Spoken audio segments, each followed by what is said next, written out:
On the way, listeners, we are here at the HBCU First Look Film Festival with none other than Brittany Inge. All right, y'all already know how I feel about something's about to talk about, so here we go. Okay, Brittany, you just hosted the panel with Austin Biggers for TV One on how to promote your best asset as an elevator pitch and how to present yourself quick and create your brand. Absolutely. I'm also an actor as well. I love it. I graduated here from Howard University in 2011.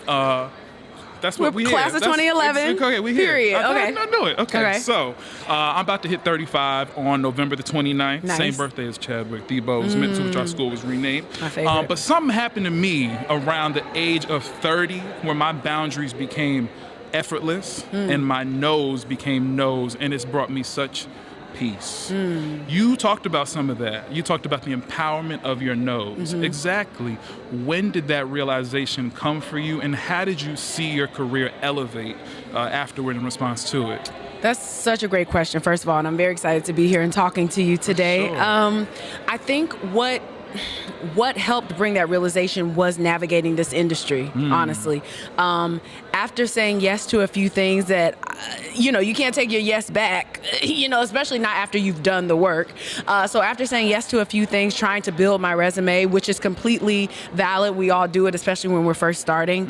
But saying yes to a few things that maybe in hindsight, I wouldn't have, and now they're forever out there in the world. And I'm like, I don't know that I love that I not portrayed this or put this type of imagery of black people and black women specifically out in the world. I don't know that I love that I did that. And it's not like it's anything super terrible, but just for my own moral compass, right? And for my own peace. So after having a few experiences where I said yes, where maybe I shouldn't have or wouldn't have, I just learned to believe in my no, and believe that saying no to one thing is saying yes to something else.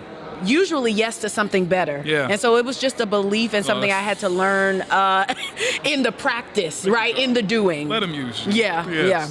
Okay, thank you for that. Okay, I'm gonna wrap this up. Here's the thing. So, I saw Home I'm from Teaneck, New Jersey.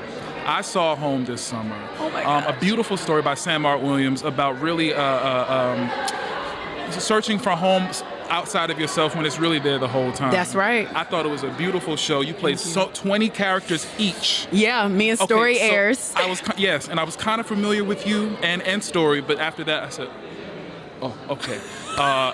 Side note, my mom, she also got a ticket she was like, ooh, we got tickets to The Wiz this summer. I was like, The Wiz? She was like, yeah. She came back, she was like, it wasn't The Wiz, but it was called Home, and it was really good. That is hilarious. Oh my gosh. The other black show on Broadway this summer. Right. So, and that was your Broadway debut. It was my Broadway debut. Thank you. Thank you. In closing, I just want to say, okay, so in 2019, I started listening to the Pat Down podcast. Wow. And every Tuesday, it went along with my tacos, especially when the pandemic hit.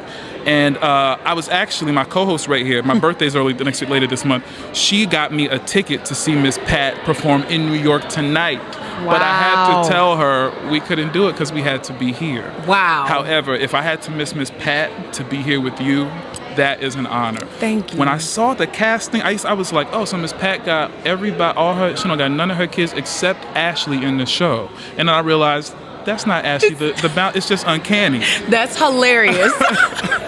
I just want to know from you, after the way that season ended, can Brandon and Ashley come back? Oh, what a great question. I'm not a writer on the show, so I just want to lead with that. Jordan E. Cooper, God bless you. Jordan E. Cooper, my brother. That's right. So I'm not writing it, right? But I'll just say from my perspective as Ashley, but also as a viewer. Like, I love the Miss Pat show. If I weren't on it, I would still watch it.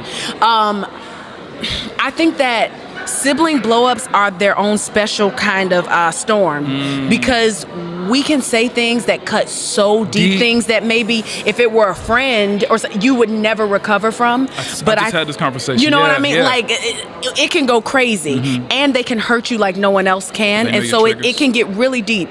But also, because it's really deep, I think that blood bond and that, that siblinghood and that familyhood, it can be redeemed. At least I want to believe that. Maybe not in every situation, but I don't think that Ashley and Brandon are necessarily like toxic to each other. That was a toxic moment, but that's not like their pattern in life. I do believe in cutting off. She loves that boy. And he loves her. Exactly. And I believe in cutting off toxicity in life, even if it is family, if it's been a consistent pattern over time of it just not serving you, you know? If only I could tell you. But we even if it's family, right? But yeah, yes, but I don't think that that's Ashley and Brandon's story. So I do think they can redeem something in their relationship. I do. Well, it looks like everybody's just going to have to tune into season 5. Yes, they got renewed for a 5th season of the Miss Pat Show on BET Plus.